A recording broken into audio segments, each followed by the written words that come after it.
જીવદયાની ભાવના સાથે વિશ્વ હિન્દુ પરિષદ સેવા વિભાગ દ્વારા પક્ષીઓ માટે કુંડા વિતરણ કરાયા। જીવદયા પ્રેમીઓએ પાણીના કુંડા ઘરે લઈ જઈ પક્ષી માટે પાણી ભરી જીવદયાની ભાવનાને ઉજાગર કરી।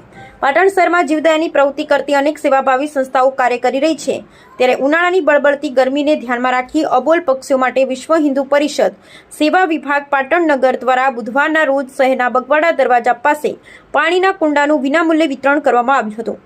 વિશ્વ હિન્દુ પરિષદ પાટણ નગર સેવા વિભાગ દ્વારા આયોજિત આ જીવદયાના પ્રોજેક્ટમાં પાટણના જીવદયા અને પશુ પક્ષી પ્રેમીઓએ ઉત્સાહ દાખવી નિઃશુલ્ક પાણીના કુંડા પોતાના ઘરે લઈ જઈ તેમાં પાણી ભરી પક્ષીઓ માટે લટકાવી જીવદયાની ભાવનાને ઉજાગર કરી વિશ્વ હિન્દુ પરિષદ નગર સેવા વિભાગની સેવા પ્રવૃત્તિને સરાહી હતી।